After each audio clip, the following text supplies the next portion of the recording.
Mesdames, Mesdemoiselles et Messieurs, nous voici avec vous ce soir, encore la deuxième fois depuis que l'année a commencé. Nous disons que le thème à exploiter, d'abord, c'est la réaction reçue des fidèles téléspectateurs du Forum de médias en rapport avec les thèmes exploités la semaine dernière. Concernant l'enseignement supérieur et universitaire, le grand public voudrait savoir la date précise de la rentrée académique et celle de la clôture de l'année académique.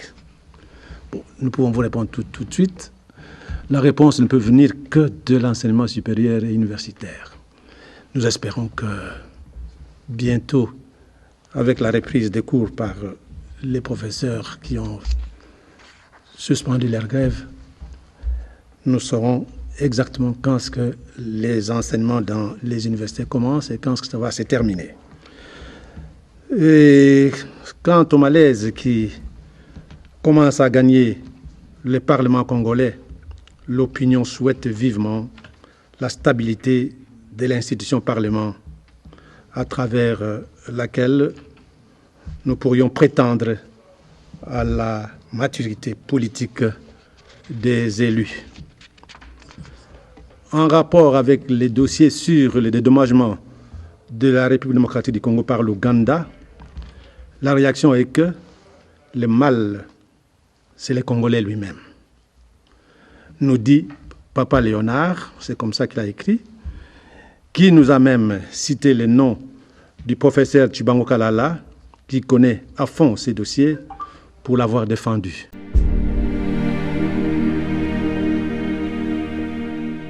À cette occasion, c'est la composition du plateau. En commençant par notre droite, nous avons Aldarish Luboya, président de la Ligue des jeunes du Mouvement de libération du Congo, MLC en sigle. MNC, et nous avons Angèle Makombo, je suis présidente nationale du parti politique dénommé la Ligue des démocrates congolais, en sigle LIDEC. Alors, après les deux partis politiques, et puis Moi, c'est l'ingénieur Kapangana Maïra. Je suis fermier, mais je suis aussi consultant en développement organisationnel et institutionnel. Je suis cadre de la société civile. Fermier, cadre société civile. Et nous allons à notre gauche. Je vais d'abord exprimer mon contentement de pouvoir revoir le directeur, officier au niveau de l'émission, revoir aussi mes collègues. Je pense que c'est quelque chose de magnifique. Gandhi Kassende Bokabo, jurisconsulte international spécialisé en droit international, avec une expérience non seulement des médias, mais aussi comme administrateur dans plusieurs institutions. Ok. Et puis C'est Mami Abongo, je suis analyste politique. Analyste politique. À côté Ngonzo Louessi, je suis professeur d'université et membre du conseil consultatif scientifique de la Commission économique des Nations Unies dans son programme climat. Ok.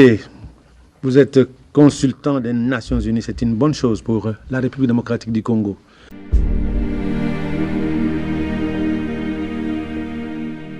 Ceci dit, passons au corps proprement dit de ces numéros. Les gouvernements congolais projettent le développement de 145 territoires que compte la République démocratique du Congo. L'enseignement, la Corée du Sud est devenue une référence. Ces propos ne sont pas les nôtres, vous allez les suivre, mais ce sont les propos deux autres qui suivent de près le secteur de l'enseignement. Et la République démocratique du Congo doit compter en premier lieu avec les institutions citoyennes comme CESAC, Conseil économique et social, CENI, vrai ou faux, vous allez le suivre. Et nous disions que l'enseignement dans notre pays doit aussi avoir une place. Mais avant d'attaquer ce que nous devons dire sur l'enseignement chez nous, suivons cet élément sur l'enseignement en Corée du Sud. vous savez quel est le fonctionnaire le mieux payé en Corée du Sud? C'est l'enseignant. Pour avoir la place, le statut d'enseignant en Corée, il faut vraiment se lever très très très tôt. Et c'est comme ça que la Corée, en l'espace d'une génération, elle est sortie de l'abîme et elle est devenue une lumière. Parce que tout commence à l'école. Il faut rendre l'autorité à l'enseignant. Vous savez, l'État a dépossédé l'enseignant de son autorité sur ses élèves.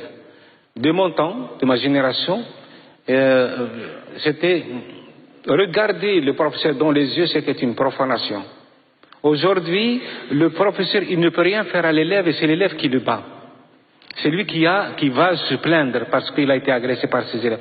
Ils ont appauvri le côté charismatique du professeur à l'école. C'est tout.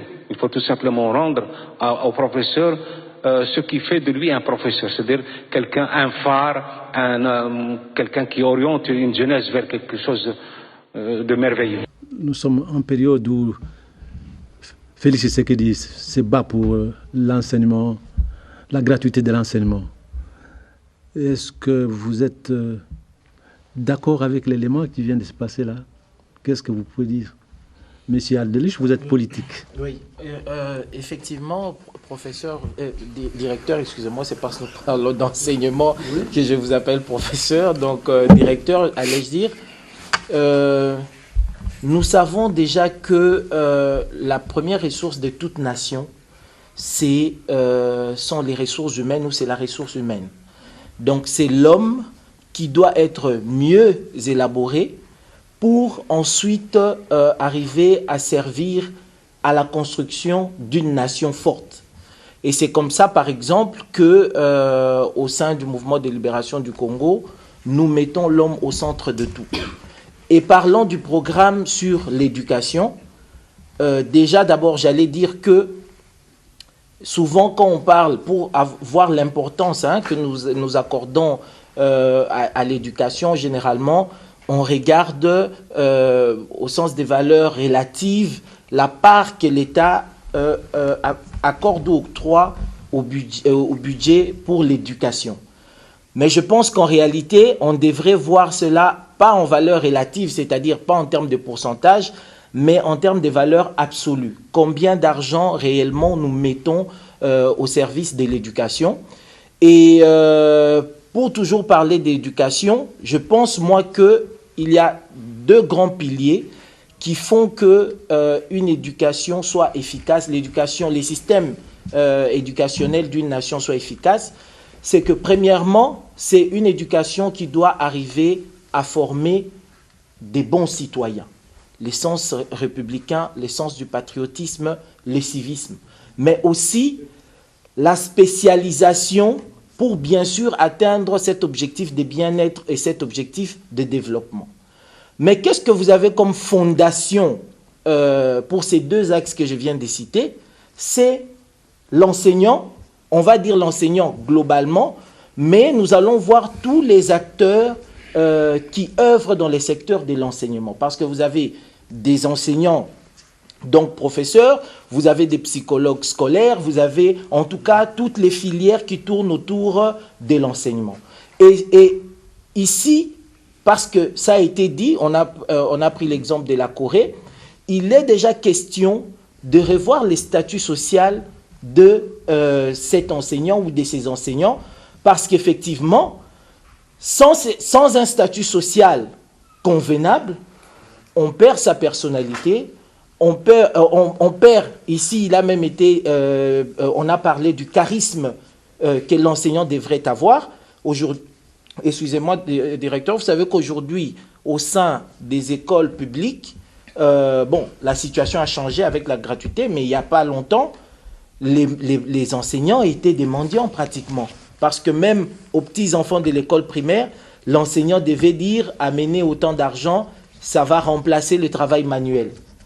Et donc, la situation sociale est un point très important. Mais il n'y a pas que ça. Au-delà de la situation sociale, il y a la question relative au recyclage de nos enseignants. Qu'est-ce que nous enseignons aujourd'hui? Ce sont les mêmes enseignements qui ont été donnés depuis 1960, 1970, qui ne sont pas adaptés. Et donc, il n'y a pas que les enseignements qui ne soient pas adaptés à la réalité, mais il y a aussi le fait que les enseignants eux-mêmes, il ne leur est toujours pas donné l'occasion de se mettre à jour par rapport aux réalités ou au système éducationnel. Donc, il y a la situation sociale, certes, mais il y a aussi la nécessité de former des bons enseignants, de veiller à leur recyclage pour qu'ils puissent répondre efficacement aux besoins que la nation a en termes d'éducation nationale. Ok. Alors, Gandhi, vous... bien dit. Un sujet intéressant. On nous disait que en 60, quand le pays accédait à l'indépendance, les Congos avaient le même niveau que la Corée.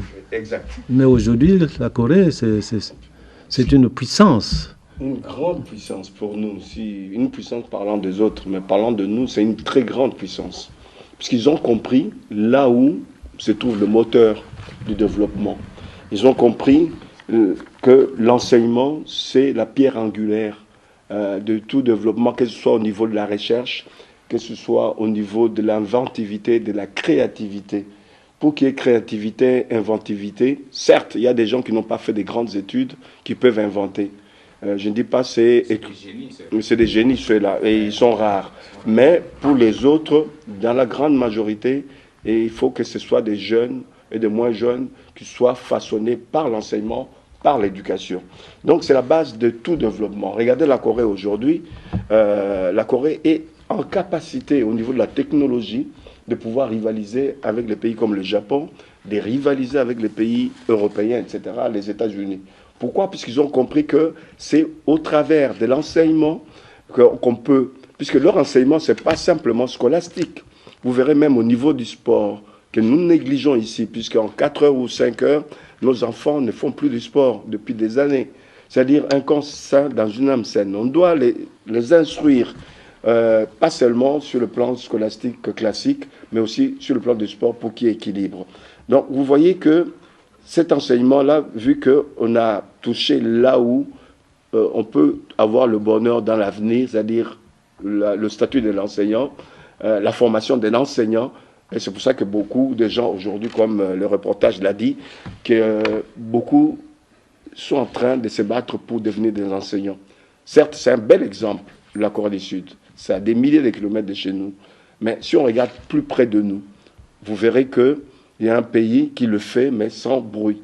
Le Botswana, on en a parlé ici d'ailleurs grâce à cette émission.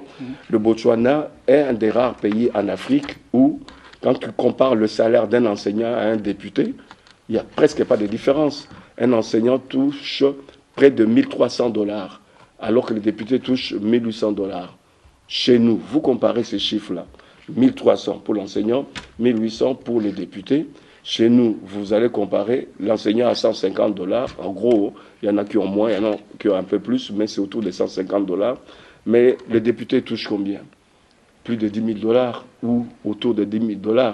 Vous voyez déjà là où le bas blesse. Ça pose un problème très grave. Et il n'y a pas seulement l'enseignant qu'on a pris en compte au niveau du Botswana, comme d'ailleurs la Corée. On a pris en compte aussi les élèves, les étudiants du secondaire comme de l'université. Là-bas au Botswana, ils ont quoi comme richesse? Comme nous, des diamants, des trucs comme ça. Ils sont parvenus à faire en sorte que les enfants ne puissent pas sortir un rond. Pas $1, pas €1, pas un kwanza ou je ne sais pas quoi, pour pouvoir financer les études. Les étudiants ont aussi une bourse qui vacille qui tourne autour de 150 $. Moi, je dis tout ça, nous pouvons le faire. Il suffit seulement qu'on arrive à avoir une très bonne organisation et à équilibrer notre organisation, de respecter les gens qui travaillent, que ce soit les enseignants, que ce soit les étudiants, leurs parents, etc. Si on arrive à cet équilibre-là, le pays avancera. On a des génies énormes dans ce pays. On a des gens qui peuvent inventer, des gens qui peuvent construire. Je le disais dernièrement au niveau des médias.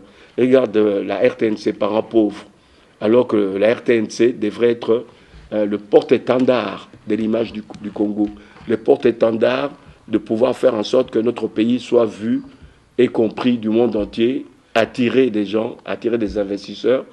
Voilà, le tam-tam d'Afrique s'étue. Il faut faire de ce pays un grand tam-tam, que les médias soient pris en compte par le ministre actuel et par le gouvernement soutenu pour que les gens qu'on pense fatigués, ils ne sont pas fatigués.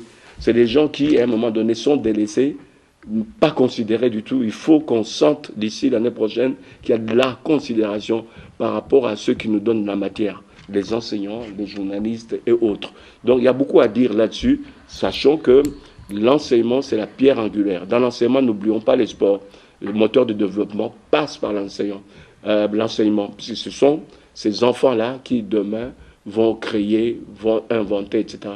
Ils n'auront pas besoin d'être ministres, parce que c'est le plus beau motif, ce n'est pas les ministres. Hein. Les gens, ils voudront être des chercheurs, des ingénieurs comme notre ami en face. Ils voudront être journalistes ou aussi enseignants, mais ils ne vont pas se précipiter pour aller travailler dans les cabinets. Voilà, pour aujourd'hui, je m'arrête là. Ok, alors Madame Angèle, vous êtes politique. S'il arrivait que vous êtes dans les secteurs, qu'auriez-vous fait? Eh bien, j'aurais mis l'enseignement au cœur de mon action politique. Ils l'ont si bien dit, mes prédécesseurs, et je voudrais répéter ce que j'avais dit la semaine dernière, la fameuse phrase de Mandela, forte, qui dit que l'éducation, c'est l'arme la plus puissante pour changer le monde. Et j'ai l'impression que dans notre pays, on ne le comprend pas encore. Dans notre pays, il n'y a pas cette volonté politique de mettre l'éducation, l'enseignement au cœur. Et quand nous regardons, quand je vois l'éducation que j'ai eue dans ce pays et l'éducation que les enfants ont aujourd'hui, c'est effarant, le gap. Et pourquoi? Parce qu'on ne met pas assez de ressources pour cette éducation. Monsieur Darek disait que non, il ne faut pas parler en termes de valeur relative, mais oui, il faut quand même en parler. On fait partie de la SADC. La SADC intime l'ordre aux États membres de consacrer 20% de leur budget national à l'éducation. Nous consacrons combien?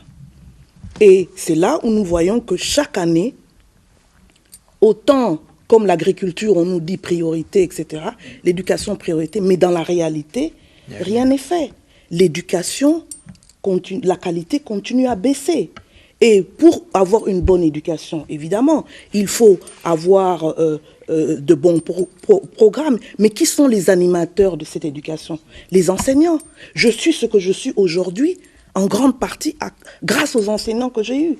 Mais vous voyez qu'on ne met pas l'enseignant au cœur.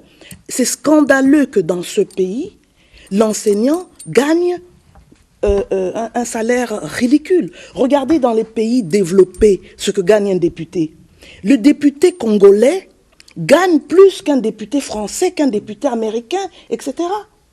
Alors que... Non, ça j'ai toujours trouvé ça effarant. Et voilà, rendement quasiment nul. Et ce sont les enseignants, on devrait rehausser leur salaire. Sur les salaires de députés, est-ce qu'on ne spécule pas? Oh, j'ai des bons amis députés qui me disent ce qu'il en est. Et j'ai des proches, parce que parents... Le problème est aussi que le salaire dans ce pays, on doit savoir, on doit avoir la nomenclature des salaires, en commençant par les chefs de l'État jusqu'au dernier. Voilà. Donc on doit les publier. Et mais ça devrait être public. Mais surtout, le salaire des enseignants, mais c'est scandaleux. Il faudrait rehausser vraiment ce salaire-là. Et parce que le social de l'enseignant, vous n'allez pas demander à quelqu'un qui gagne une misère de performer, qui vient à l'école à moto ou à pied, de bien performer. Ce sont des simples, de simples réalités. Et moi, je pense que la volonté politique n'est pas vraiment là pour rehausser notre éducation et pour mettre les moyens. On met beaucoup de moyens pour gâter nos députés, les mettre à l'aise en termes de véhicules, en termes de salaire. Et les enseignants? On a un ministre de l'éducation, je le regrette de le dire, de l'ESU. Comme j'ai des proches qui sont dans l'enseignement supérieur, ils disent mais non, ils ne traitent pas les enseignants avec considération. Et un pays comme la Corée l'a compris très vite.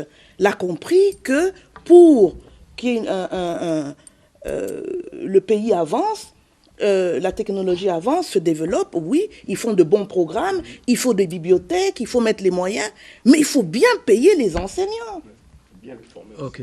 Bien les former, voilà. Le système de contrôle des inspecteurs que nous avons connus, nous, quand on était à l'école, il n'y a plus ça. Et quand un inspecteur, par hasard, va dans un établissement, eh ben, il se fait plutôt corrompre pour soigner. Il dépend de l'école. Et voilà. Il dépend de l'école. Il dépend de l'école, voilà. Au lieu que l'école craigne l'inspecteur, mais c'est l'inspecteur qui craint l'école. Voilà. Vous l'avez bien dit. Non, c'est malheureux et il est temps de changer cet aspect des choses parce qu'on n'avancera pas. Et vous l'avez bien dit, on a des génies dans ce pays, mais à qui on ne donne pas les moyens vraiment d'éclore. Et parce que là encore, on ne met pas les ressources là où il faut les mettre. Ok. Alors, Madame Abongo, l'enseignement, ça vous dit quelque chose, vous, en écoutant notre interlocuteur de tout à l'heure sur la Corée? Merci beaucoup, Monsieur Noël. Lorsque j'ai suivi ce qu'on vient de présenter tout à l'heure, j'ai comparé avec mon pays, la République démocratique du Congo. La Corée, aujourd'hui, c'est une puissance, mais nous, vers les années 60, nous étions au même niveau que la Corée actuellement. C'est-à-dire, si nous étions sérieux à cette époque-là, nous serions une très grande puissance aujourd'hui. Mais, comme vous avez dit, l'enseignement a été relayé au second plan, alors que lorsque nous réclamions l'indépendance, en face des Belges, c'était des jeunes étudiants, parce qu'ils sont passés par l'école. Nous tous ici, nous sommes le produit de l'école. Si nous n'étions pas passés par l'école, on ne serait pas ici. Donc c'est pour dire, l'enseignement est très important. Mais malheureusement, nous assistons à un génocide. On est en train petit à petit, et on y arrive à détruire l'enseignement dans notre pays. Faites un constat. Quand il y a rentrée scolaire, nous voyons les enseignants en train de grogner. On ne reprend pas les cours, on doit améliorer nos conditions salariales. Même scène, quand il y a rentrée académique imminente, ce sont les professeurs qui montent au créneau, ainsi de suite. Donc on ne résout pas ce problème définitivement.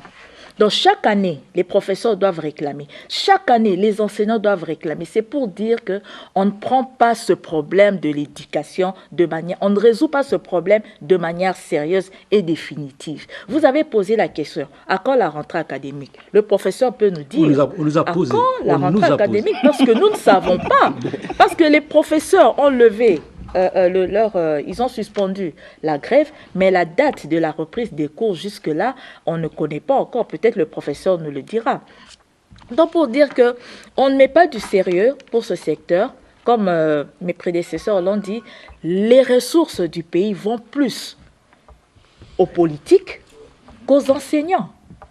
Et en Corée, le monsieur a dit que la première personne à respecter dans le pays, c'est l'enseignant. Pourquoi? Parce que l'enseignant communique la connaissance. L'enseignant prépare la relève. Mais ici, au Congo, on prépare le génocide pour qu'il n'y ait pas de relève demain. Regardez nos jeunes aujourd'hui. Ils sont éparpillés dans les ododo, dans des bombés, dans la musique. Beaucoup ratent l'enseignement, ils n'étudient pas, soit il va dans le ministère, soit on devient danseuse, on fait des choses parce qu'on n'arrive pas à étudier. Or, si on faisait en sorte que les enseignants soient bien payés, l'enseignement est accessible à tous, nous allons sauver ce pays. Mais on relègue l'enseignant, on relègue aussi l'enseignement. Regardez l'enseignement que nous avons aujourd'hui. Le professeur ne me contredira pas. Il corrige les copies des étudiants. Vous voyez, un étudiant de premier graduat, regardez la composition de sa phrase, mais ça laisse à désirer. Et vous avez un étudiant de ce genre jusqu'en licence. Un enseignant où il n'y a pas une remise à niveau pour nos enseignants de l'école primaire, secondaire, mais l'enfant qui amène une tablette à l'école, l'enseignant qui dispense les cours, l'élève regarde, « Ah, monsieur, ce n'est pas ça. Moi, dans la tablette, j'ai lu, c'est pas ça. » Il y a discussion entre l'enseignant et l'élève. Donc, il n'y a pas une remise à niveau des enseignants. Il n'y a même pas aussi une remise à niveau au niveau universitaire. Donc, c'est créé à dessein. Les professeurs sont mal payés. Les enseignants sont mal payés. On cherche quoi? À ce que l'enseignement disparaisse. C'est tout simplement ça. Donc, on doit mettre du sérieux, donner beaucoup de ressources aux enseignants, donner beaucoup de ressources aux professeurs parce qu'eux sont censés préparer la relève de demain. Ok, on doit compter avec eux. Alors, monsieur Kapangana, le fermier, mais vous êtes fermier grâce à l'enseignement. Bien sûr. Mais est-ce que les agronomes qui sont venus après vous, ils ont le même niveau que vous? Non, pas du tout. Mais en fait, il faut reconnaître que, comme on l'a dit, la Corée était au même niveau que nous en 60. Et nous qui avons commencé l'école un peu après 60 là, on a suivi quand même le cursus. Et tout s'est détérioré quand l'État a cessé de financer sérieusement le secteur. Oui. Vers les années 78, on prend une décision de dire que les parents doivent intervenir et puis l'État retire des ressources. Maintenant, ce sont des parents qui devaient suppléer aux ressources que l'État devait fournir. Le fameux comité des parents. Ça a commencé lentement comme ça, mais c'est un système qui a perduré jusqu'à ce qu'on vienne parler de la gratuité de l'enseignement pour essayer de voir si les parents peuvent... Mais ça avait pris de l'ampleur. Prenez de 78 à 2000... qu'est-ce qu'on va dire? Quand on a dit gratuité, tout ça, il faut effectivement, c'est 2019 que on a pu généraliser, parce qu'avant on disait partiel, d'abord pour le premier degré, ainsi de suite, tout ça. Mais c'est en 2019. Donc, vous voyez le temps? Les parents avaient développé des habitudes, les enseignants eux-mêmes aussi. Parce que finalement, quand la gratuité est arrivée, elle avait d'abord été boudée par les enseignants. Imaginez-vous ça. Boudée par les enseignants, pourquoi? Parce que les enseignants perdaient leur bailleur de fonds. Ouais. C'était ça. Parce qu'à Boboto, un enseignant avait $800. Et maintenant, vous retirez $800, vous remplacez par quoi? 150. 150. Et vous pensez que c'est pas un arbre, c'est quand même un humain qui doit sentir un coup sérieux. Du coup, celui qui habitait dans une maison de $200 doit maintenant négocier avec sa femme. Est-ce qu'on peut quitter ici pour aller chercher maintenant? Donc, rabattre le niveau. Donc, moi, je pense que tout ce que les amis ont dit, c'est vrai. Et maintenant, c'est l'enseignant qui est victime de tout cela. C'est que notre ami vient de dire. Nous-mêmes, on se demandait, quand on était devant un enseignant, on dit, mais est-ce que l'enseignant mange? Est-ce que l'enseignant va aux toilettes? Même quand on voyait derrière sa maison, il y avait quelque chose là. Mais c'était un petit Dieu pour nous. Mais maintenant, cet enseignant est devenu ce qu'il est devenu aujourd'hui, mais c'est quand même un problème. Donc, c'est l'État qui a cessé pratiquement, qui a dévalorisé, si on peut dire ça comme ça, l'enseignant. Et c'est comme ça que l'enseignant est devenu ce qu'il est devenu. Alors maintenant, qu'est-ce qu'il faut faire? Moi, je pense qu'il faut revaloriser l'enseignant. Sans enseignant, tout ce que vous pouvez dire est nul. Il faut revaloriser la fonction de l'enseignant. Même cette fonction. Il y a maintenant des enfants qui terminent à l'IPN, mais quand ils recherchent le travail, l'enseignement, c'est quand on n'a rien trouvé. Quelqu'un qui a étudié dans un institut spécialisé à former des enseignants, et quand il cherche du travail, c'est quand il n'a pas trouvé qu'il peut maintenant venir enseigner. Est-ce que vous trouvez ça normal? Donc, ça veut dire que la fonction elle-même, elle est devenue... Alors, à quoi ont servi tout ce qu'il y a? Des états généraux dans les secteurs de l'enseignement. On en parle depuis un certain temps. Ce n'est pas seulement le tout dernier ici. Le centre Nganda est réputé. Quand on vous parle de centre Nganda, c'est là où il y avait des états généraux de ceci. Il y a même des lois cadres qui ont été conçues au centre Nganda. Mais qu'est-ce qu'on en fait tout ça? Donc, ça, moi, je pense quand même que notre ami a raison. Et nous, si on veut reprendre, si on veut atteindre le bon niveau, il faudra que l'enseignant soit d'abord sécurisé. Et quand l'enseignant est sécurisé, à ce moment-là, les enfants, maintenant, la gratuité, on en parle maintenant, c'est à l'école primaire. Qu'est-il de l'école secondaire maintenant? Qu'est-ce qui se passe au niveau de l'école secondaire? Maintenant, on ne veut plus en parler. Mais il se passe des choses. Mais nous, les parents, qui peut nous cacher ce qui se passe à l'école secondaire? Qu'est-ce qui se passe à l'université? Donc, tous ces problèmes-là, moi, je me dis, ce n'est pas l'argent qui manque, mais c'est l'affectation de fonds au niveau du ministère de l'Éducation et même de l'Agriculture qui pose problème. Nous allons voir là maintenant, quand on va parler de 145 du programme de développement, vous verrez aussi l'enveloppe qu'on a mis dedans par rapport à l'enveloppe globale du pays. Or là, on veut développer quand même l'ensemble de la population. Donc l'enseignant doit être réhabilité et revalorisé si nous voulons que quelque chose de bien se passe dans le secteur. Ok. Professeur Ngonzo, vous n'êtes pas seulement enseignant dans les universités du Congo, mais vous êtes aussi à l'extérieur. Et quand vous pouvez comparer, quelle est la place de l'enseignant au Congo? Merci beaucoup, directeur. Je pense que, comparativement à nos frères, les autres frères africains, nous sommes en train de dégrader, comme disaient mes prédécesseurs. Nous rentrons vraiment en arrière. Parce qu'aujourd'hui, chez nous, ce que nous voyons, c'est quoi? Non seulement l'État a commencé à abandonner l'enseignant, mais l'enseignant lui-même aussi n'a pas ce charisme-là. Pour diverses raisons.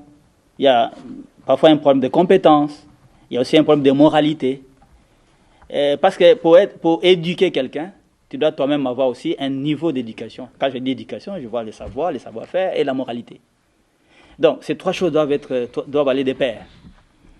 Mais malheureusement, l'État qui engage souvent dans les établissements, les enseignants, parfois ne tient pas compte de tout ça. Il engage n'importe qui. Vous allez voir, un enseignant à l'école primaire, c'est quelqu'un qui a fait les maths physiques, qui devient enseignant à l'école primaire. Mais est-ce que notre système d'éducation permet-il à quelqu'un qui n'a pas fait la pédagogie d'enseigner à l'école primaire? Ça, on n'en tient pas compte. Et on prend n'importe qui, et comme disait l'ingénieur, qui n'a pas trouvé ailleurs, et puis on le met à l'enseignement parce que c'est facile pour les gens d'avoir du boulot. Ce qui n'est pas le cas ailleurs. Ailleurs, on est un peu plus rigoureux. On suit. L'enseignant doit être pédagogue parce qu'il doit suivre l'enfant.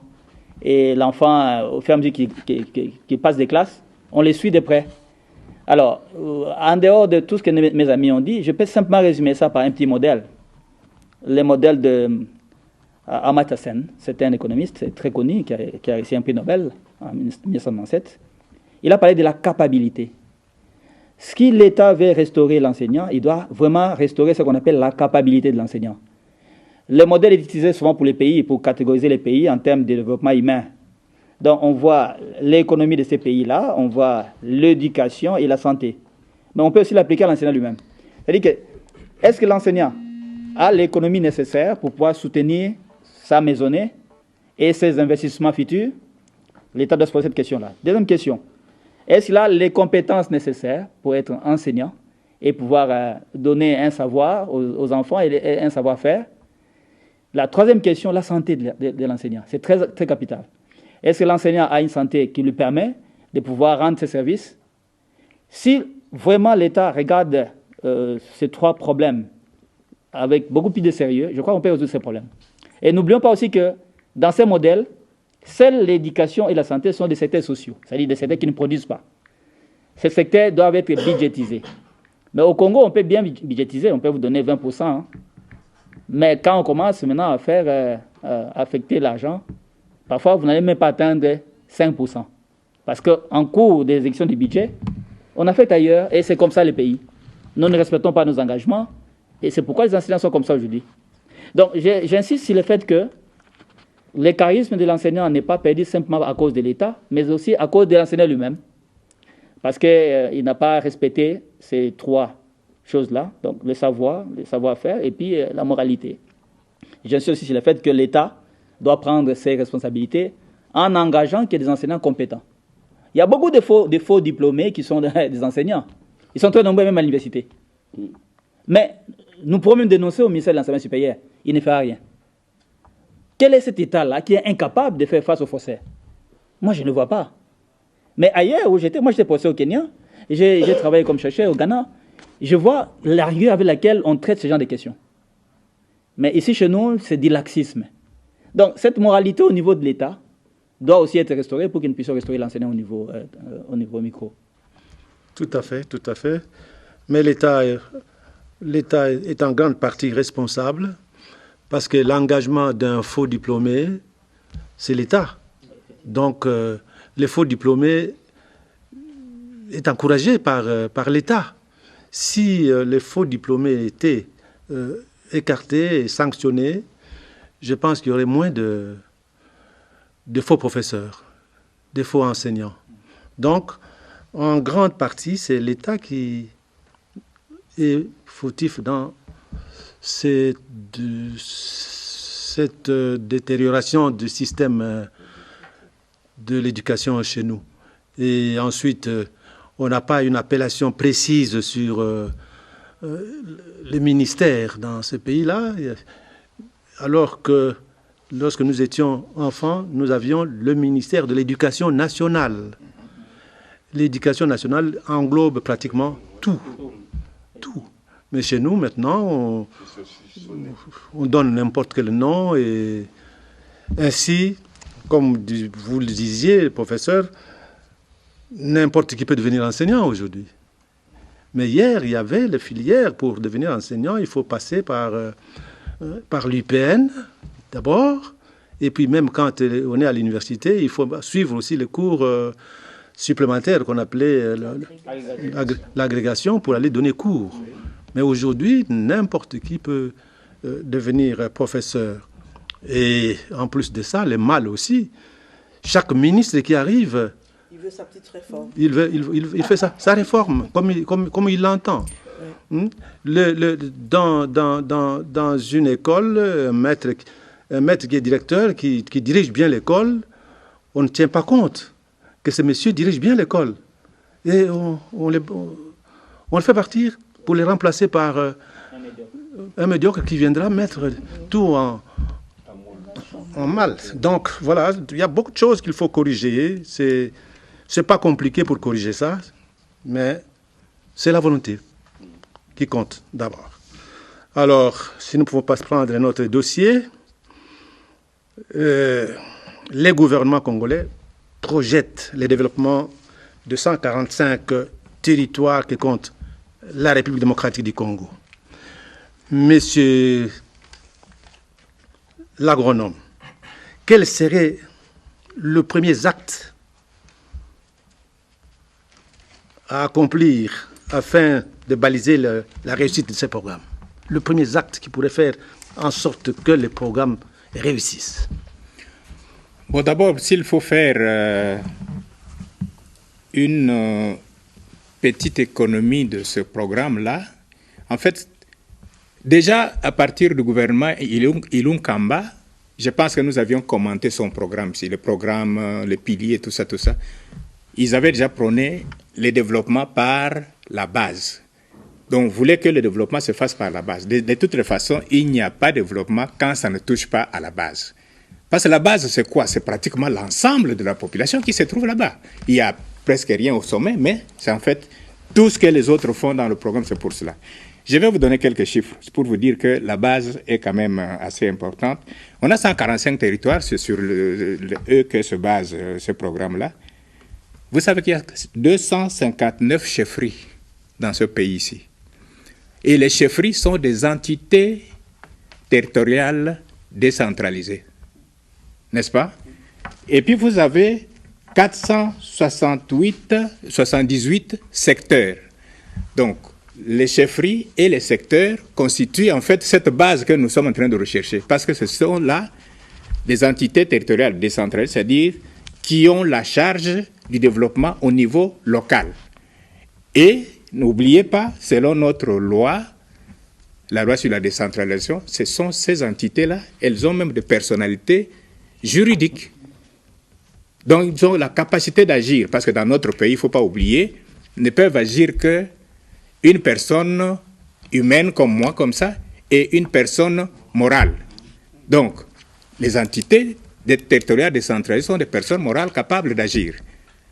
Les territoires ne sont pas des entités territoriales décentralisées. Ce sont des instances de normalisation et de gouvernance, quelque chose comme ça. On le verra un peu plus tard. Oui. Donc, il y a des communes urbaines aussi. Nous en avons 137. Vous avez des communes rurales, il y en a 200. Et les communes urbaines et rurales sont aussi des entités décentralisées. Donc, qui ont déjà de populations à la base dont doivent s'occuper. Vous avez si vous voulez toujours. Les quartiers, il y en a 2188. Et les villages, nous en avons 78 000. Donc, voilà un peu les chiffres au niveau. Et ce sont ces villages qui doivent se développer et qui sont contenus dans les différentes ETD comme vous voulez. Ça, c'est en fait, vous voulez, ces chiffres-là, ce sont des chiffres du ministère de l'Intérieur au niveau de l'Institut géographique du Congo. Ça date de 2017. Je pense que ça n'a pas beaucoup changé et on en a encore là. Alors, pourquoi est-ce que l'État, quelle est la motivation pour vouloir ce développement à la base? Vous avez la pauvreté qui est très élevée. Donc, le constat qu'on a fait pour qu'on puisse maintenant développer la base, il y a une pauvreté très, très, très prononcée au niveau de 64%. Et 64,5% de pauvreté au niveau surtout rural. Vous avez la répartition inégale des fruits de la croissance entre les villes et les villages. Donc, au niveau du village, c'est comme ça que tout le monde fuit pour pouvoir venir ici. Parce qu'il y a cette inégalité-là. Vous avez, sur les 26 provinces, il y a 20 qui dépassent la moyenne nationale en pauvreté. 20.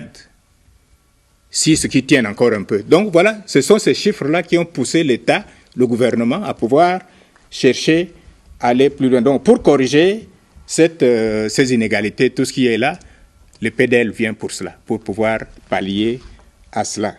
Alors, il a 4 composantes. Vous avez l'amélioration des conditions socio-économiques de ces gens qui sont au niveau de la base, c'est la première composante. Il faut promouvoir le développement au niveau des entités, ça c'est le deuxième. Il faut renforcer les capacités de gestion du développement local, parce que si vous regardez, pratiquement ceux qui sont chefs de secteur, chefs de territoire, ils ne savent exactement pas qu'est-ce qu'ils doivent faire pour pouvoir développer leur population. Et il y a la troisième composante, c'est pour faire face à ça. Et puis, il faut aussi développer un système d'information pour voir où est-ce qu'on en est. La première année, qu'est-ce que ça donne? La deuxième année, qu'est-ce que ça donne? Et c'est ça qui est très important à ce niveau-là. Mais, quel est le coût? On a une idée. Hein? C'est 1 milliard, enfin, donc, c'est 1 milliard 660 101. 1 milliard 660 millions 101 312 $. C'est ça le coût de ce programme ambitieux tel qu'il se présente là-bas. Alors moi, je me suis amusé à dire... 1 milliard pour 145 territoires. 1 milliard pour 145 territoires. En fait, si vous faites le calcul, un territoire a pratiquement 11 millions, donc pratiquement 11 448 000 et quelque chose comme ça. Et un territoire qui est une entité déconcentrée, donc de normalisation, en fait, l'argent est destiné aux ETD qui ont la responsabilité et la personnalité juridique de pouvoir agir sur le terrain. Et si vous prenez un territoire qui a 15 ETD, chaque ETD va seulement avoir 764 000 $. 764 000 $. Et quand vous avez certains chiffres qui vous donnent des écoles qui coûtent, par exemple, 3 millions, des écoles qui coûtent je ne sais pas combien, avec 764 000 $, l'ETD fera seulement quoi? Je ne sais pas, essayez d'imaginer, parce que moi, il y a des écoles qui coûtent 200, ceci, selon les chiffres qui sont en train d'être balancés. Vous êtes homme de terrain, M. Kapangana, vous êtes homme de terrain, les gouvernements lancent... projette ces programmes, peut-être qu'il y a des lacunes dans ce qu'ils ont prévu comme... Mais en votre qualité d'homme de terrain, vous pensez quels sont les premiers actes qu'on peut poser pour que ça puisse faciliter le reste? Pour moi, ça c'est vraiment mon opinion personnelle. Oui.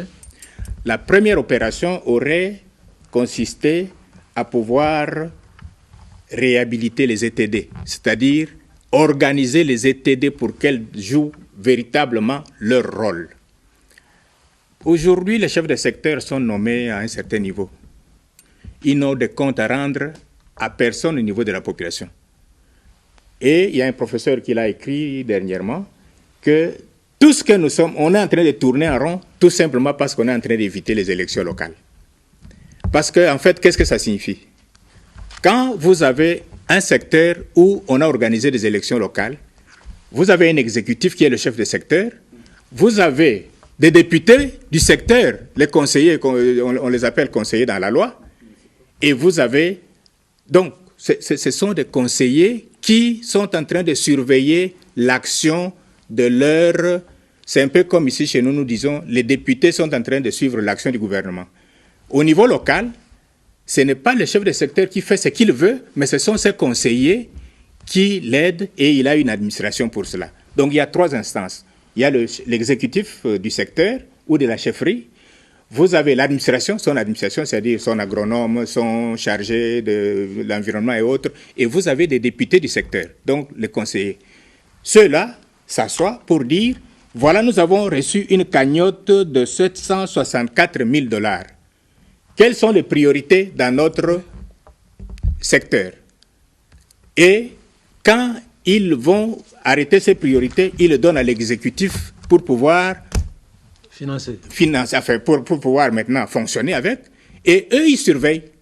Ils sont là pour voir. Parce que si l'exécutif n'a personne pour le suivre, mais tout cet argent, il va renvoyer à celui qui l'a nommé. Et c'est comme ça que ça se passe, parce qu'en fait, quelqu'un qui t'a nommé à un poste, tu ne vas pas rester indifférent. La prochaine mise en place, tu ne seras pas là. Donc, pour moi, la priorité, c'est de mettre de l'ordre dans cette base-là. Ça fait 3 cycles d'élections. Chaque fois qu'on arrive au provincial, on s'arrête. Mais vous avez vous-même remarqué que les provinces sont incapables de développer toute la base. Donc, on ne peut trouver le développement que par la base, mais il faut que cette base-là soit organisée. Moi, je ne vois pas quel est le mécanisme qui peut permettre à ce que l'on puisse suivre un chef de territoire. Par quel mécanisme? Par quelles instances? Quelles sont les instances qui peuvent suivre l'action d'un chef de territoire quand le chef de territoire est là pour suivre? Est-ce que les ETD respectent les normes de la décentralisation? Ok. Voilà. Alors, professeur Gonzo, vous êtes aussi spécialiste en environnement. Vous pensez que le programme de développement de 145 territoires, pour que ça puisse donner l'espoir aux Congolais, que ça, vraiment c'est un coup un départ pour le développement, qu'est-ce qu'il faut? Merci beaucoup, directeur. J'avais quand même lu quand le président lancé, et j'ai vu beaucoup de réactions dans les médias. La première critique était que on a distribué et de façon égale ces budgets-là à tous les territoires. Ce qui est déjà faux, parce que chaque territoire a ses besoins. Donc, on n'a pas tenu compte des besoins des territoires. On a simplement dit, voici un montant pour chaque territoire. Pourtant, comme l'avait dit l'ingénieur ici, les territoires ne sont pas les mêmes, ni par leur taille, ni par la population, ni par les infrastructures qui existent déjà. C'est déjà différent. Donc, on devait d'abord tenir compte de ça. Donc, je pense qu'il y a déjà un problème de planification déjà, dès le départ. Et de deux, on devait aussi tenir compte des desiderata de ces populations-là. Qu'est-ce qu'ils veulent? C'est ça. Il dit qu'il n'y a pas un mécanisme comme tel qui est déjà établi pour savoir qu'est-ce que ces gens-là veulent. Tout se fait peut-être à un haut niveau, au niveau peut-être de la province. Je ne sais pas comment se fait les budgets dans notre pays, mais je pense que les budgets devaient commencer juste là, par là, à la base là. On envoie les besoins au niveau des villages, ils envoient au niveau des groupements, ils envoient au niveau du secteur, les secteurs envoient au niveau des territoires. Les territoires ont les besoins de les administrer. À ce moment-là, si vous dites que, bon, écoutez, vous n'avez que 11 millions, par exemple, ils peuvent savoir qu'est-ce qui est priorité en ce moment-là. Mais je pense que le cycle budgétaire dans notre pays ne respecte pas ça. Et ça devient maintenant un problème maintenant. Donc, pour mieux commencer, il faut alors commencer par penser d'abord à une planification au niveau territorial. Comment doit se faire la planification? Et à ce moment-là, on doit former les gens qui sont censés faire cette planification-là. Mais à la ligne où vont les choses, moi j'ai l'impression qu'on veut simplement, on veut construire un dispensaire ici, construire une école là-bas, ou faire ceci. Ça ne marchera pas. Et puis certains programmes. Vous parlez d'un programme. Un programme, ce n'est pas un budget. Hein. Un programme doit prendre au moins une année plus. Hein. C'est-à-dire même dans les 5 ans. Et on peut encore rééditer ce programme plusieurs fois. Donc, il faut déjà penser à une façon de faire ces programmes, de faire les activités dans ces programmes-là, pour que ça puisse se répéter d'année en année. Mais ces mécanismes-là, est-ce qu'on l'a mis en place? Je pense qu'on doit recommencer. Et c'est ça la critique que j'ai vue dans la plupart des journaux. On dit, on ne sait pas, on nous a donné des grandes lignes, on va faire ceci, on va former. Mais nous ne savons pas exactement qu'est-ce qu'on va faire sur le terrain. Qui va faire quoi? Les responsabilités, on ne les connaît pas. Quels sont les effets attendus de ces programmes? Parce qu'un programme, on ne les juge pas en termes d'output, en termes simplement des résultats à court terme. On les juge en termes d'effets à moyen terme. Est-ce qu'on a vraiment une carte qu'on peut appeler log frame, c'est quoi en français? Un cadre logique qui permet à l'autorité de savoir que nous ne commençons pas ici et nous y allons. Dans 5 ans, dans 3 ans, nous aurons tel résultat. Dans 5 ans, on aura tel résultat. Et les effets attendus, c'est ça. Je pense que c'est là qu'on devait commencer. La planification elle-même pose déjà problème. On doit commencer d'abord par là. Même si dans une année, 2 ans, ça ne produit pas les effets attendus. Mais dès qu'on a mis en place une roue et ça commence à tourner, dans 5 ans, on pourra commencer à voir les résultats de ce programme. Ok. Madame Angèle, politologue que vous êtes. Oui, quand on entend ce projet de 145 territoires, ça paraît beau comme ça. Quand on creuse, comme dit le professeur, on voit beaucoup de lacunes et on a des doutes. Et moi, j'ai des doutes. J'ai des doutes tout simplement, sans même rentrer dans les détails. J'ai des doutes parce que dans notre pays, nous sommes atteints d'un cancer qui a des métastases. C'est la corruption. Donc, dans ces entités-là, qui va être l'ordonnateur? Qui va gérer cette manne qui va lui tomber dessus? Et qui va contrôler celui qui gère? Nous allons nous retrouver avec les mêmes scandales que nous vivons aujourd'hui. Quand vous entendez que dans certaines localités, il y a des autorités locales qui déjà ont commencé à fabriquer, à monter des entreprises fictives. Pour capter le marché. Exactement. Mais vous croyez que ça va donner quoi? On va se retrouver avec le même drame que nous vivons aujourd'hui. Et notre collègue Le Fermier a mis le doigt sur aussi le problème.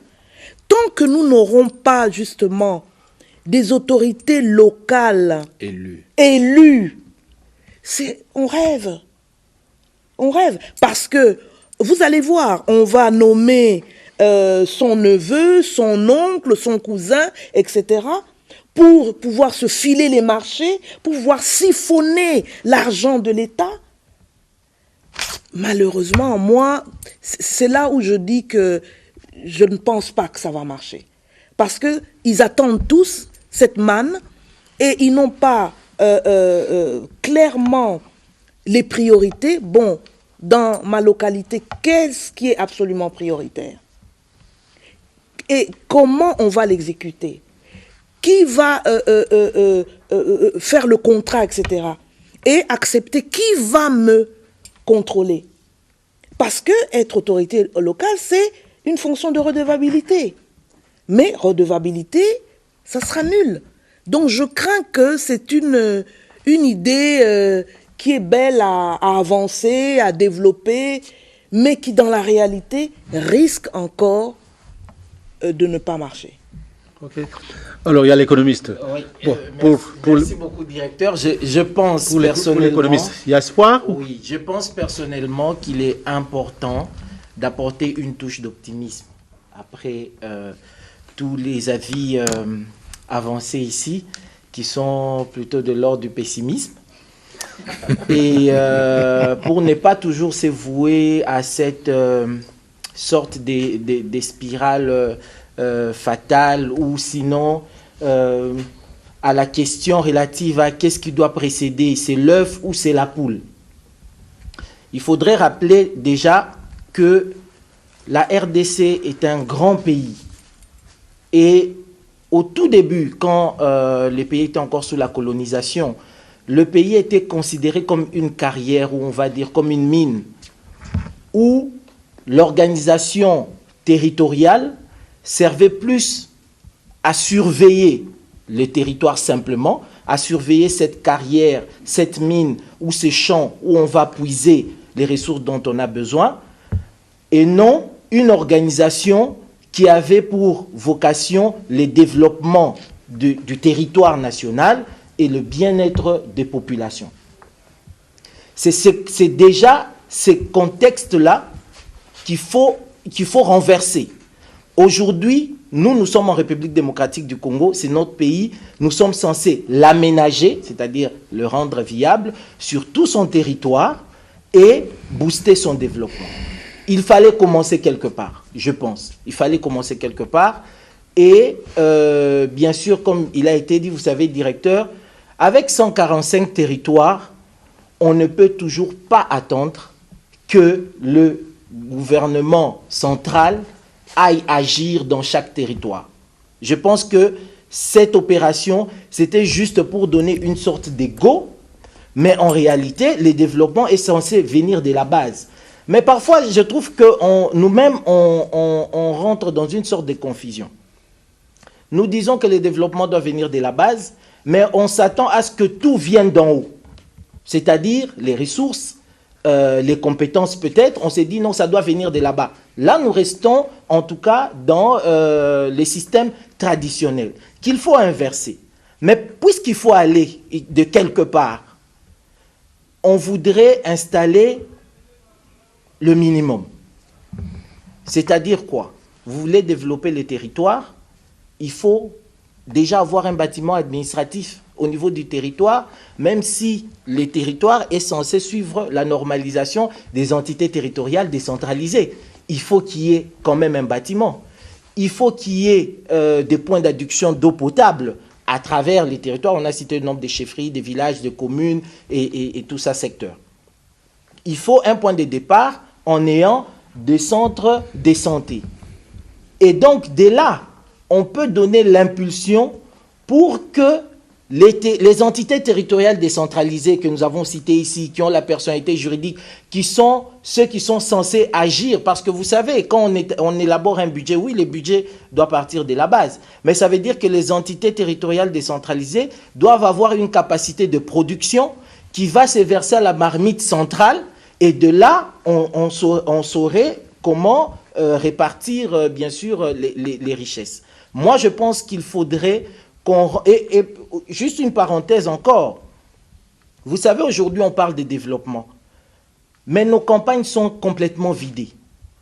Aujourd'hui, c'est peut-être une manière un peu, je vais dire, ironique de le dire, mais on retrouve plus d'étrangers dans nos campagnes, c'est-à-dire les Chinois et consorts, que des Congolais. Pourquoi? Parce qu'un jeune Congolais qui a atteint l'âge de la majorité voudra vivre là où il y a de l'électricité, là où il a la capacité d'avoir la télévision, Internet. Et donc, il s'éloigne des territoires pour aller se cantonner au niveau des grandes villes. Et ça, c'est encore un déficit pour notre développement. Il faudra essayer en tout cas de garder encore cette population autour de ces territoires.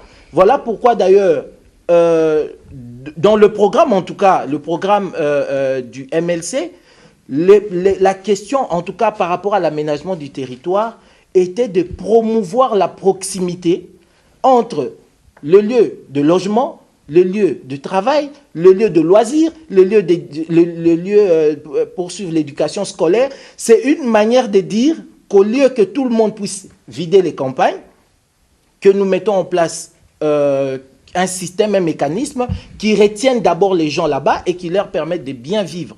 Maintenant, après, bien sûr, il y aura matière à réflexion pour voir comment, au niveau des entités extrêmement, j'allais même dire décentralisées, comment est-ce qu'on gère l'État, comment est-ce qu'on fonctionne, comment est-ce qu'on arrive à booster les développements, parce que le développement est censé venir de là. Je pense que si nous nous disons, parce qu'il y a des questions qui ont été posées ici sur le comment, je pense qu'il y a des questions, si on creusait un peu, c'est peut-être du travail qui a déjà été fait. la planification, la détermination des besoins. Oui, je vois le professeur signer, mais c'est vrai parce que peut-être ce qui a manqué, et c'est parce que nous avons vécu dans un système, ce qui a manqué, c'est peut-être des avis purement techniques. Mais il y a eu des séances de consultation où on a consulté des chefs des secteurs, on a consulté des administrateurs des territoires pour leur dire de quoi avez-vous réellement besoin. Mais vous savez, après, directeur, cette dynamique qui s'étale sur 3 ans, parce que le professeur parlait d'un programme, il s'étale sur 3 ans, devra après découler en une forme de politique des standards. Ça veut dire qu'il faut que nous aboutissions à un moment donné où on s'est dit que chaque village doit avoir au moins 2 hôpitaux, suivant le nombre, par exemple, d'habitants, doit avoir autant d'écoles, doit avoir autant d'infrastructures, je ne sais pas moi, publiques et tout ça. Mais ce sont des choses qui vont arriver. Je pense que la touche d'optimisme que je voulais apporter, c'était de dire que c'est un processus qui doit aller beaucoup plus loin. Nous avons un pays à reconstruire. Et pour atterrir, directeur, parce que c'était cela votre question, que faire pour assurer la réussite de ces premiers pas? Eh bien, la réussite de ces premiers pas, directeur, je vous l'ai dit, va essentiellement, et vous savez que je suis du domaine du contrôle et du risque et de la conformité, la réussite de ce programme va essentiellement reposer sur le contrôle, sur la conformité. On ne va pas, bien qu'il y a des gens qui sont en train de créer des entreprises, pas seulement au niveau des territoires, même au niveau central, il est de toute évidence, il y a des gens qui voudraient aller capter ces marchés d'une manière ou d'une autre. Mais il n'est pas un problème, excusez-moi, qu'un Congolais puisse créer une entreprise pour capter ces marchés. D'ailleurs, vous savez, en tant que les entités territoriales décentralisées détenant la personnalité juridique peuvent créer des entreprises elles-mêmes. C'est pour ça que même en matière de gestion de la salubrité à Kinshasa, nous avons toujours recommandé que les communes puissent créer leurs propres entreprises de gestion de salubrité. Donc, directeur, c'est la conformité, le respect de normes en matière de passation des marchés publics, un mécanisme de contrôle qui soit coercitif, en ce sens que s'il y a des gens qui faillissent, eh bien qu'ils soient sévèrement sanctionnés. Mais il faudrait que positivement nous puissions regarder ce qui est en train de se faire et espérer que ça apporte un coup d'accélérateur à notre développement. Ok. Alors, Madame Abongo, vous avez un petit complément à faire par rapport à ce qui a été dit sur le développement des 145 territoires. Qu'est-ce qu'il faut-il faire pour que ceci ne soit pas un vœu pieux? Merci beaucoup, M. Noël. Moi, je voudrais qu'on rentre au début. En 2019, nous avons eu le projet des 100 jours. Est-ce qu'on peut nous dire qu'est-ce qui s'est passé réellement dans les 100 jours? On peut nous faire un rapport détaillé? Ensuite est venu le projet Tshilé-Gilou. Et nous avons vu le chef de l'État à l'intérieur du pays, comment il s'est engouffré dans la boue, bloqué, parce qu'il devait se rendre quelque part. Pas de route, pas d'infrastructure. Nous avons vu la salle d'attente de l'aéroport de Lodja. C'était dans quel état? À Guémena aussi. Il y en avait voilà plein. Les réalités que nous avons dans notre pays. L'argent a été débloqué pour ces 2 projets. Détourné aussi. Mais on a inquiété qui? Oui, c'est de ça dont on parle. Maintenant, on nous embarque dans le projet de développement des 145 territoires. Nous voulons bien que notre pays décolle à partir de la base, parce que l'ancien Premier ministre, dans son programme de gouvernement, avait parlé du développement à la base. Mais pourquoi ne pas s'inspirer de ça, que de créer celui-ci, programme de 145 territoires? Au moins l'avantage, ça peut stopper l'exode rural. Parce qu'aujourd'hui, tout le monde converge vers les villes, converge vers la capitale.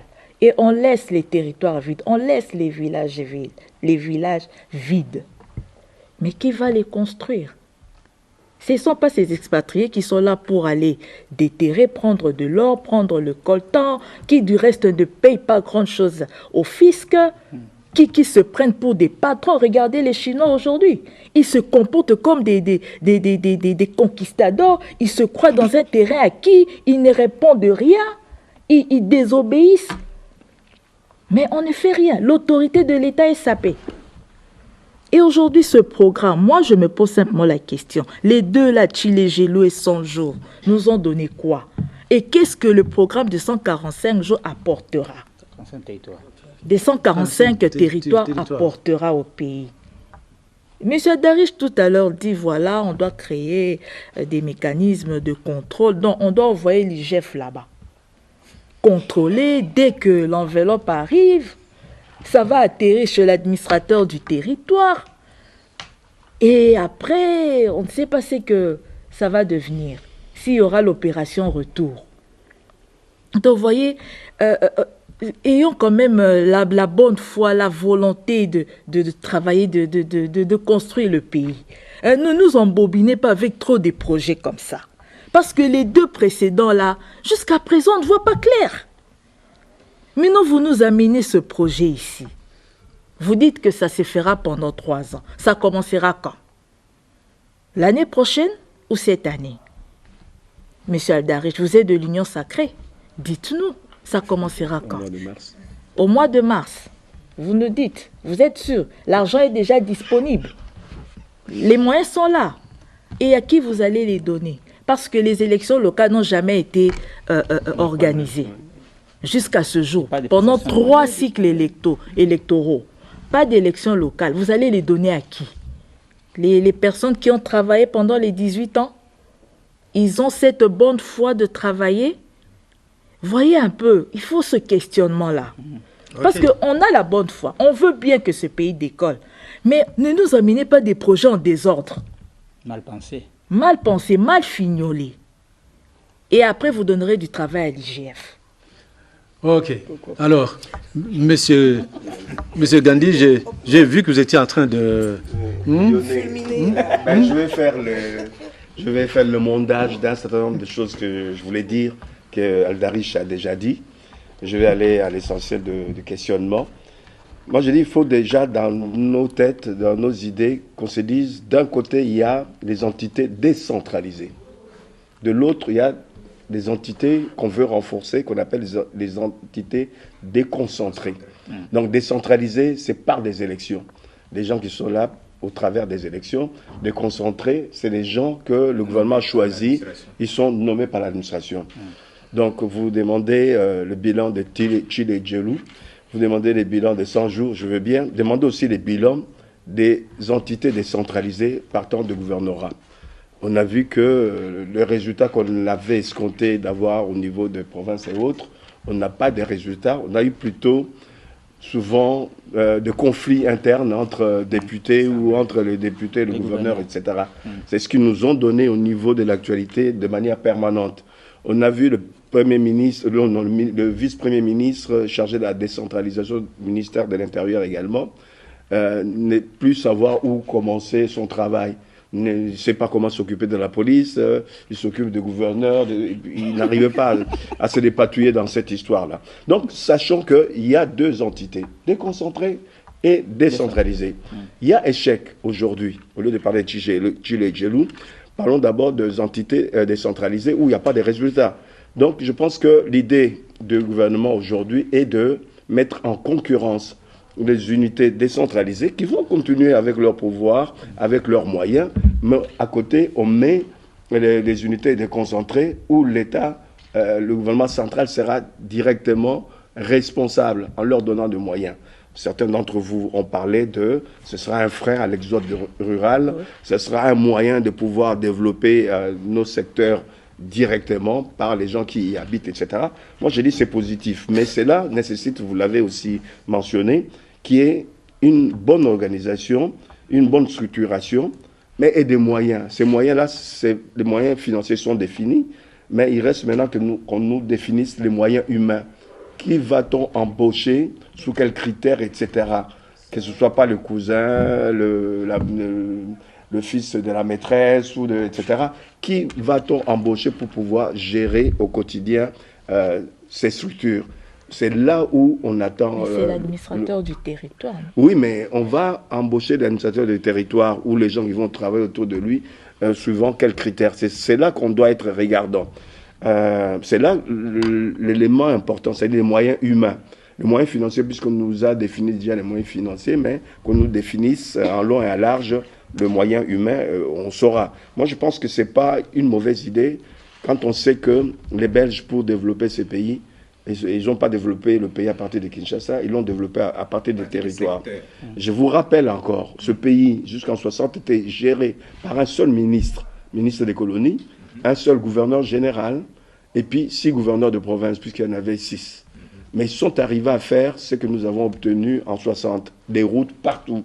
On pouvait aller de Kinshasa à Kasai, à Lubumbashi, en VW, Volkswagen, une petite voiture. Ben, l'exemple qui a été donné par ma voisine, c'est qu'on n'arrive pas à faire avec 26 provinces. Les Belges l'ont fait avec très peu de gens. Et j'ajouterai, en dehors des gouverneurs, les 6 gouverneurs, il y avait 10 directions générales. Aujourd'hui, on a plus de 50 ministères. Il y avait 10 directions générales. Ces gens-là, en nombre restreint, puisqu'ils avaient un savoir-faire et un savoir-être, ils ont développé ce pays, qui à l'époque avait presque le même niveau de développement que la Corée, puisque la Corée est à l'ordre du jour, mais aussi que l'Afrique du Sud. Voilà où nous avons mené nos politiques, le pays qui est en désuétude aujourd'hui, et l'exemple patent sur le président de la République qui s'embourbe. Là où le Volkswagen passait facilement, qui coûtait moins cher puisque c'était la voiture du peuple, Volkswagen, mais aujourd'hui les 4x4 n'arrivent plus à passer. Donc, essayons autre chose, donnons de doute. L'idée est belle, Ouais. mais vous l'avez dit, Oui. l'humain, Oui. ça sera qui? Oui, c'est ça. Hein? Bon, qu'on y aille là-bas et qu'on verra, on verra. Oh, Puisque- mais il ne faut pas dire on verra. Et puis le moyen ne diminue pas. Les moyens des territoires, ce sont les moyens des territoires. On n'enlèvera pas les moyens de... Moi, j'ai un administrateur de territoire qui m'a tiré la sonnette d'alarme. A Oui. dit, il y a déjà des choses qui se trament chez moi. Oui, Pour... juste- pour occuper ça. Ah bon. Ok. Donc non, c'est une réalité. Ok, c'est un programme Oui. que nous devons tous, L'idée est belle, mais... Soutenir. nous devons tous se féliciter si si les pouvoirs prenaient au sérieux ce qu'ils doivent faire. La première chose, c'est l'encadrement. Sanctionner. L'encadrement, parce que aujourd'hui, l'encadrement n'existe pas. Aujourd'hui, ce qui était hier de grands villages n'existe plus. Parce que ces villages sont dépeuplés. Les jeunes gens sont partis. Et sur toute l'étendue du territoire national, les jeunes gens dans le village, on ne les trouve plus. Alors que ce sont ceux-là qui sont à la base du développement. J'ai été en reportage, quand j'étais reporter, j'étais à Nyoki, non loin de Kinshasa. À l'époque, quand j'entrais fraîchement dans la maison ici, eh bien, j'ai trouvé des cadres là. Ces cadres avaient tout ce qu'il fallait pour vivre à Nyoki. Ils avaient la lumière, 24 heures sur 24. La lumière produite par quoi? Par la poussière de bois. Une machine qui tournait, Nyoki faisait les bois. Ils avaient de l'eau, 24 heures sur 24. Ils avaient un cercle où ils avaient toutes sortes de loisirs. Bibliothèque avec plus de 2000 livres. Le jeu de billard, le jeu de ping-pong, le jeu de... Donc, toutes sortes de distractions. Et puis, j'ai posé la question à 2 ou 3 cadres. Mais Kinshasa ne vous dit, Léopoldville ne vous dit rien. Il dit, mais qu'est-ce qu'on va faire là-bas? Qu'est-ce qu'on va faire là-bas? Mais ça serait bien que vous refassiez le reportage aujourd'hui à Nyoki. Nyoki hier et aujourd'hui. Alors, Comparer, ça serait formidable. nos villages sont dépeuplés complètement. Les jeunes gens sont attirés vers là où ils peuvent voir la lumière, où ils peuvent trouver de l'eau. Donc ce sont des choses, en premier lieu, qu'il faut essayer de refaire pour réussir les programmes. Parce que les programmes, c'est les moyens humains d'abord. ça ne peut pas réussir sans moyens humains. Moyens humains intègres. Intègres, voilà. Alors, le gouvernement a l'idée, a lancé cette idée-là.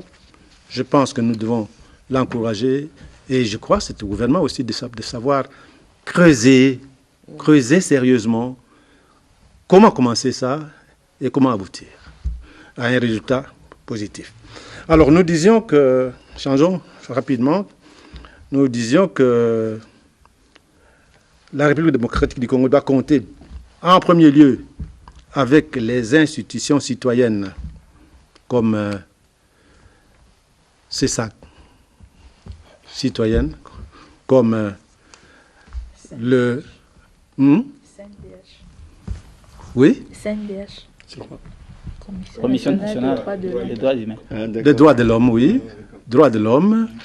Et la comment est-ce qu'on vous appelez l'histoire, le Conseil économique et social et CENI.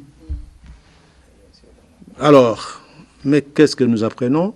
Vrai ou faux, avec la CENI, qui devait être l'instrument de confiance sur qui des gens devaient compter, ce que nous apprenons. Vrai ou faux? Écoutons un peu cet élément avant de revenir sur le plateau. Nous avons laissé Paul Loussa pour te prendre toi, Kadim. Nous avons laissé Ebotok, le candidat de l'église catholique, Ebotok. Kadima, pour toi, on s'est battu pour toi. Kadima, tu nous fais ça. Il y a à peine quelques mois, tu faisais un beau visage là de pitié, les gens ont eu pitié de toi. Voir que non, il est sérieux. Sérieux? Hey, Monseigneur Cholle. Monseigneur Cholle va avoir raison. Monseigneur Cholle va avoir raison. Il dit, ce monsieur n'est pas sérieux. Regardez. Suivez. Le président de la CENI, Denis Kadima, est impliqué dans une facturation de plus de 1,6 million de dollars pour l'acquisition du charroi automobile des membres du bureau. Révèle le ministre des Finances, Nicolas Kazadi, sur Top Congo. Hey! Jesus! Kadima, tu nous as fait ça. Denis Kadima a demandé 1,6 million pour les véhicules du bureau selon Nicolas Kazadi. Il a augmenté les prix 30 à 40 fois plus que le prix pratiqué sur le marché. Hey! Je rêve. Félix, tu entends? Ou du bien, il n'y a rien. Même à la CENI, la même maladie est entrée. C'était à la présidence, c'était dans les ministères, dans les entreprises publiques. Maintenant, ça entre à la CENI. Donc, même les élections là. Hey! Alors, comment est-ce que le plateau réagit face à cet élément-là? Commençons par les dames. Madame Abongo. Bon, lorsque je suis ce que dit le monsieur, si cela est vrai, je me dis que la CENI est mal partie. Parce que ça, à l'entendre, c'est un scandale. C'est un scandale.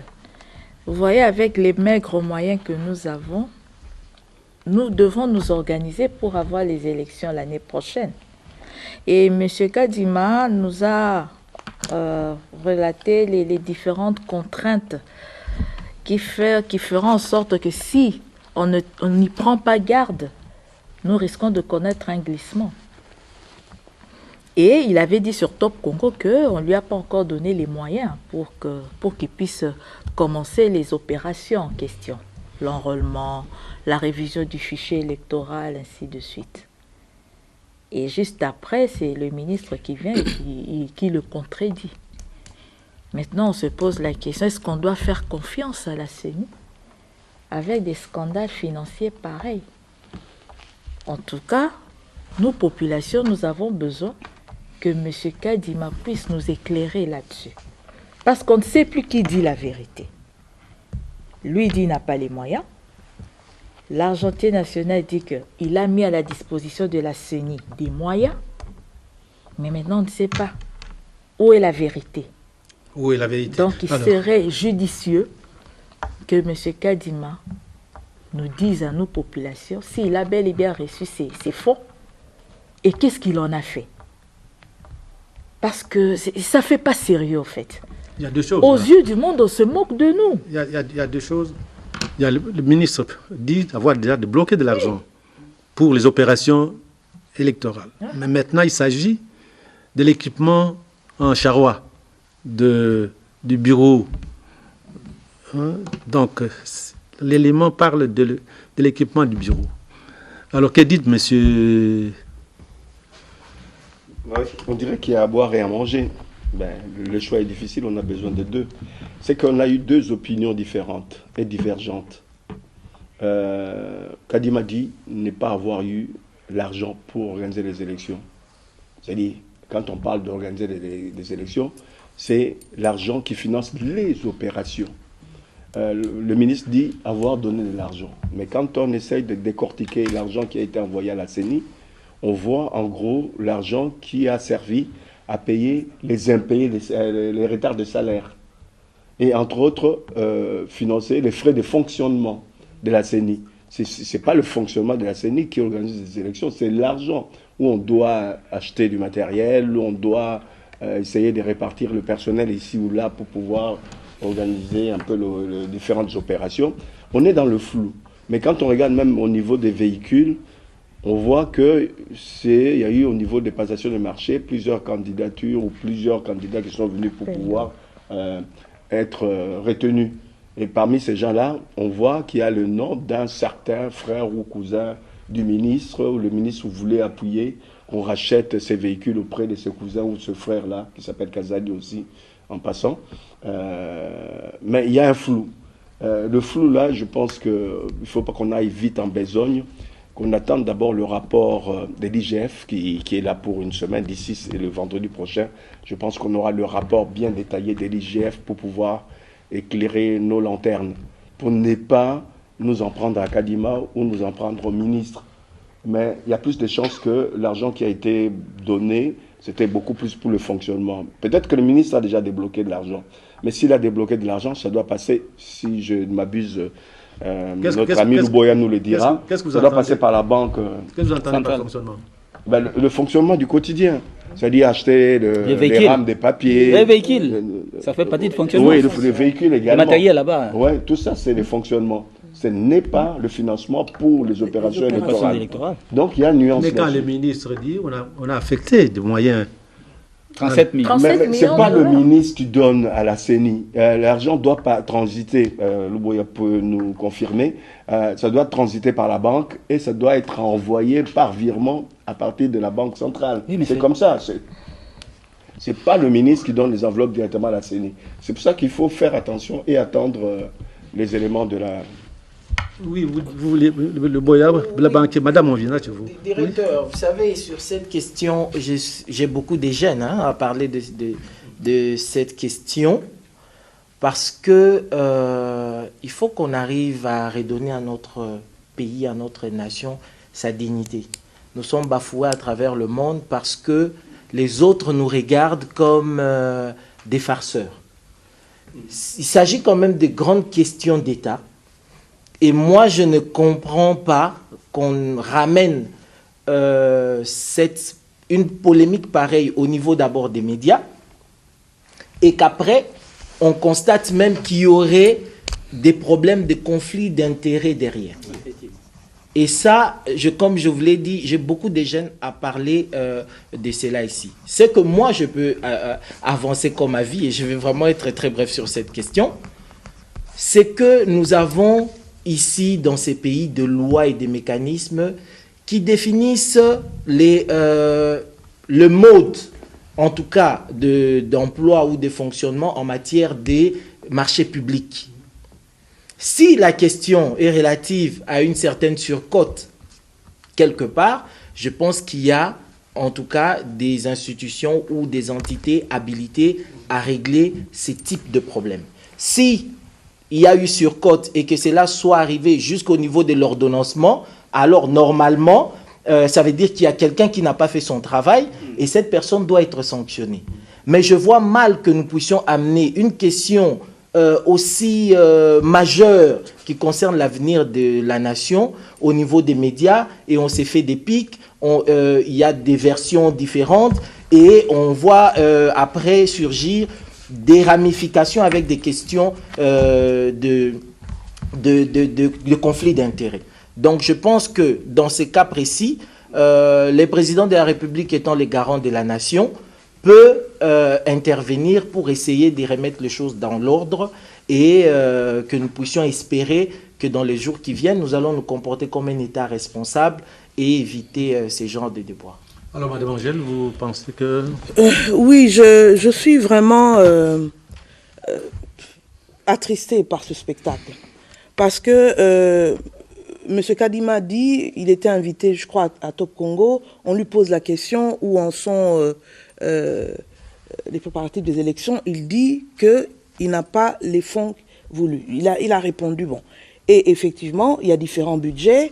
Après, j'ai entendu la rapporteure de la CENI qui explique, non, on a un budget fonctionnement, on a eu un budget pour les arriérés, on a eu, etc. Mais les budgets en tant que tels pour les opérations électorales, on n'a pas eu. Et comme M. Luboya, je suis vraiment attristée de voir, c'est vraiment semaine après semaine. Hein. Il y a un mot en France pour faire rire, bien que ce n'est pas rigolo ici, de dire il se passe toujours quelque chose aux Galeries Lafayette. On pourrait se dire il se passe toujours quelque chose au Congo. Mais c'est quoi? C'est toujours dans le domaine des scandales, des détournements, etc. Et voir deux autorités comme ça, se rentrer dedans, excusez-moi le terme, voilà, c'est pitoyable. Mais je dirais comme autour de la table, c'est trop tôt pour se prononcer en faveur de l'un ou contre l'autre, etc., parce qu'on n'a pas tous les éléments, mais je voudrais dire à nos autorités, de grâce, arrêtez donc ce spectacle. Et qu'est-ce que vous enseignez aux jeunes?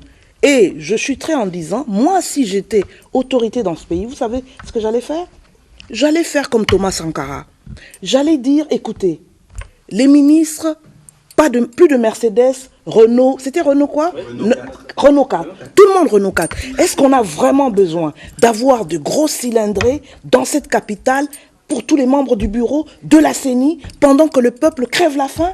Mais enfin, on a soi-disant, on dit on a peu de moyens, on a parlé de l'enseignement tout à l'heure, il manque de moyens, les gens n'ont pas de quoi manger, et on pense qu'à s'offrir des voitures les plus luxueuses. Il faut baisser le train de vie de l'État, et ça commence par le sommet. Le sommet, eh bien, vous réduisez, au lieu d'avoir une superbe cylindrée, eh bien, vous baissez, vous prenez une voiture un peu moins chère. Et vous lancez comme ça un message fort à la population, que nous, au sommet de l'État, nous serrons la ceinture. Mais vous vous offrez les plus grands luxes, et le peuple, lui, il doit crever la faim. C'est cet aspect-là que je n'ai pas apprécié, que le bureau de la CENI s'offre des grosses voitures, et que le ministre des Finances, semble-t-il que c'est lui qui est allé, ou ses services, payer au concessionnaire. C'est contre même les règles d'usage, etc. Non, qu'ils arrêtent. C'est pitoyable, lamentable, ce spectacle qu'on nous offre semaine après semaine. Le ministre des Finances n'a pas été payé. Le ministre des Finances a arrêté le processus. Le processus, oui. Oui, alors... Je ne sais pas si vous voulez le corriger. Bon, moi je me dis qu'il y a un problème au niveau des institutions, au niveau de notre pays. Quand on voit tout ceci, on se pose des questions. Est-ce qu'il y a des normes? Est-ce qu'il y a des règles? Est-ce qu'il y a des procédures? et est-ce qu'il y a des politiques? Parce qu'on n'agit pas comme ça. Quand on est une institution, on n'agit pas comme on veut. Ce sont les règles qui, en fait, oui, si je peux me répéter, réglementer les fonctionnements. Mais on ne les respecte pas. Est-ce que, quand il y a un problème entre le ministre des Finances et la CENI, est-ce qu'il faut répondre par une conférence de presse? Ça, c'est quelle procédure? De une conférence de presse pour répondre?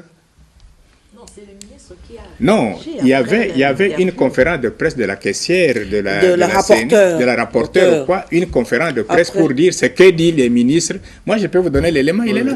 Oui, ce que le ministre dit n'est pas vrai parce que, est-ce qu'il faut répondre en conférence de presse? Alors maintenant, vous allez dire, nous, on peut s'attaquer à ça, mais c'est lui qui a amené ça sur la place publique. Lui-même n'a pas honte. C'est nous qui sommes en train de commenter ici, qui avons avoir des réserves. Le ministre lui-même a parlé aux médias. Tout le monde a suivi. L'élément existe. Pour dire, moi, j'ai trouvé qu'il y avait surfacturation. C'est comme ça que je me suis dit, quand on regarde les prix sur le marché congolais, en fait, ces prix-là, comme dit notre ami là, sont majorés de 30 à 40%. Autant peut-être aller le prendre au prix que ça coûte maintenant. Bon, ils se sont exprimés sur les médias officiels.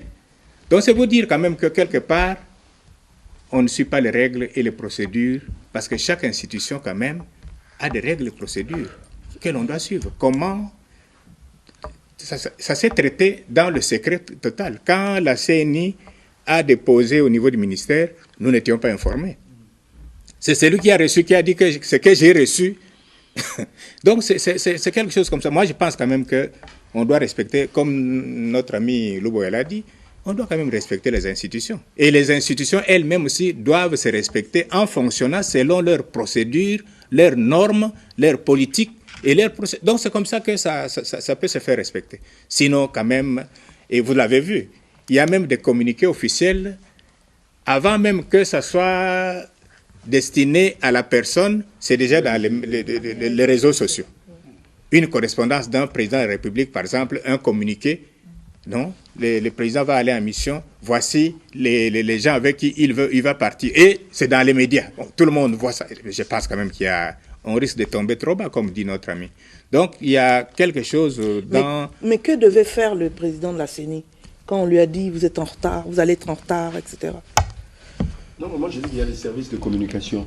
Il devrait travailler, le service de communication du ministre des Finances et celui de la CENI, avant même qu'il ne passe à la radio, en disant, je vais aller à la radio. Ils vont me poser des questions, entre autres telles questions. Comment on répond là-dessus? Si ça n'a pas été encore versé, si c'est prévu au niveau du budget, tout le monde sait que c'est prévu au niveau du budget, mais qu'on dise que c'est prévu au niveau du budget, mais pour le moment, on n'a pas encore reçu, etc. Communication, ils ont des services, pourquoi faire? Il était acculé. Alors, le professeur, vous avez un petit mot à dire en écoutant ces gens de discours? Je crois que c'est une décision émotionnelle entre ces institutions, les leaders de ces institutions-là. Mais pour nous, pour le public, ils ont envoyé un message clair. Le message clair est qu'ils ont des intérêts qu'ils sont en train de défendre les uns et les autres. Et de deux, pour la population, comme disait le monsieur, Kadima, nous sommes battus pour toi. Et on a eu pitié de toi, comment tu t'es présenté. Maintenant que tu es là, tu n'as même pas recommencé à travailler pratiquement. Juste au début, tu nous montres la face d'un loup. En fait, c'est ça le message que le monsieur est en train de dire ici. Il s'appelle Jean-Claude Moubenga. Alors, donc le monsieur, il s'inquiète, il dit, mais c'est la personne que qu'on nous a présentée comme la personne la plus crédible, la plus compétente dans ces domaines. Il va bien organiser les élections, il n'y aura pas de problème, il va nous donner les résultats.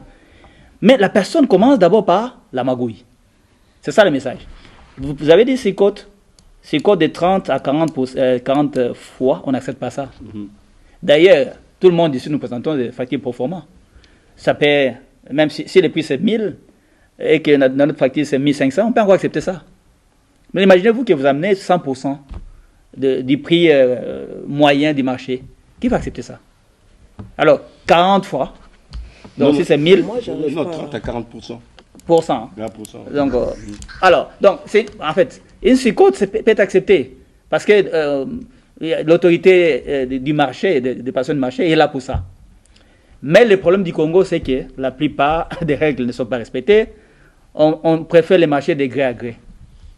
En fait, dans presque tout ce que nous faisons ici, chaque jour on entend la présidence a acheté un marché de gré à gré. Mais quel est le rôle de cette autorité-là maintenant? Pourquoi on l'a mis en place? Ça doit passer par cette autorité-là. C'est lui qui va approuver les factures là et puis il va dire non, c'est plus ici, c'est trop, on rabaisse. Et il n'y aurait pas de discussion comme ça. C'est que c'est passé de gré à gré. C'est pourquoi il y a des discussions émotionnelles. Oh, il y a une direction de passation de marché. Oui, cette direction doit faire son travail. Il y a les BCECO aussi. Ok, nous disions que on ne sait pas si c'est vrai ou c'est faux. Tout ce qui se passe là, on essaiera d'entrer en contact avec le service compétent pour en savoir un peu plus, mais nous vous livrons quand même une information qui a déjà été sur le marché. C'est tout le monde qui connaît cette information et les formes de médias ne pouvaient pas en parler parce que l'information est déjà connue de tout le monde. Mais nous allons essayer de creuser pour savoir la vérité vient de quel côté. Mesdames et messieurs, nous vous disons, prenons rendez-vous la semaine prochaine. Merci Madame Angèle, merci Monsieur Le Boya, merci Monsieur Kapangana, merci Gandhi, merci Madame Ambongo, merci professeur d'être venu. Nous savons bien que c'est une mauvaise période pour vous, mais entre-temps, vous venez quand même. J'espère que vous n'allez pas nous oublier. Ok, mesdames et messieurs, à la prochaine.